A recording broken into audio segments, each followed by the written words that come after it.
Lord, I woke up with ease, with your consoling touch, with your security, with your assurance and encouragement. I'm determined to look forward and not glance back.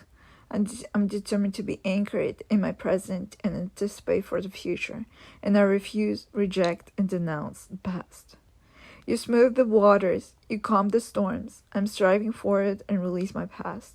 You are a God of restoration, and I know that you will uproot me, and I know that every passing day I will be healed more and more, restored to completion, restored to fruition, restored to ministration, restored into power, restored into courage, into unflinching boldness, and the enemy is utterly terrified.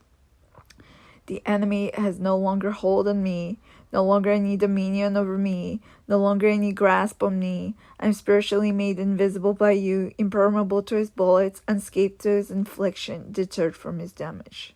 In the meanwhile, I know that the enemy dreads prayer for perpetrators whom he used to strike me with. My prayers have merit, have standings, have an influence in regards to opening a path of salvation, redemption from enemy strongholds, and captivity. Lord, I ask that in your righteousness you soften my offender's heart, that he won't be scared to reach out to you, to approach believers and fellowship with them, that you would stop feeling unworthy to enter into the glory of your kingdom, that you would stop comfortably wallowing in his unworthiness, and that he would develop an unquenchable desire to gain worthiness through the sanctification of his heart, through the renewal of his mind, through the transformation of his character. Lord, craft him into the person that you want him to be. Give him an outstanding strength to serve you and reject all worldly pressures. I particularly want to elevate and uplift a plea that you seal shut all the roads that lead to destruction and damnation, and only open those roads that lead to life, redemption, and sanctification. Create circumstances where he would be awakened to spiritual vigilance, recognize his crimes, repent from his ways, which would make him to want to tread towards a path of righteousness. Send opportunities, open doors where he would meet people who are zealous after your heart and will be able to minister to him. Help him overcome and conquer sexual temptation and prevent any possibility of exploitation of others. In my consistent and zealous prayer, bring forth healing, forgiveness, tenderness, compassion, strong willingness.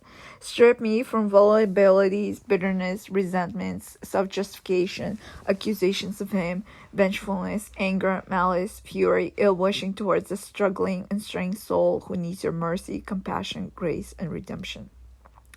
Rather, teach me to bless his life. Teach me to uplift his spirit to your graces. Teach me kindness and steadfastness, ceaseless, untiring supplication to redeem this soul and prevent him from eternally experiencing your wrath. Teach me to beseech in the name of Jesus Christ, Lord and Savior of the world, to overpower the demonic strongholds over him that keep him in captivity. Lord, send angels, send your legions, send your armies, send your power, execute your command to destroy the evil forces that hang over him, to keep him in captivity of sin. Deliver him from slavery, deliver him from bondage. Close the gates of dark principalities, destruction, damnation, and death, and only open the vivifying gates of life, salvation, redemption, freshness of breath, and righteousness.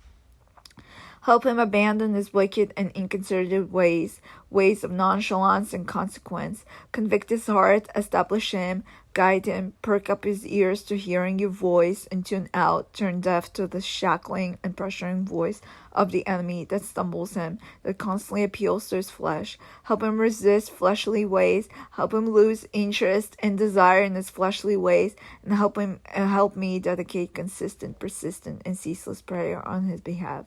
I know that you hear, Lord. I know that you will answer, and I know that I will find the impact of my supplication for him when you come, and I will see your face. I know, I'm sure, I'm certain that my prayer bears fierce and piercing power. I know that you hear. I know that you are faithful to answer them. I don't need to see the impact of my words. I don't need to find out whether they took place in my checking in with him. I just need to have faith that it is within your power to turn his life around, principally because of my suffering and victimization, principally because of my pain, principally because of my faithfulness, righteousness in you, submission to your sovereignty, and loyalty to the purposes of your kingdom. Love, Alina.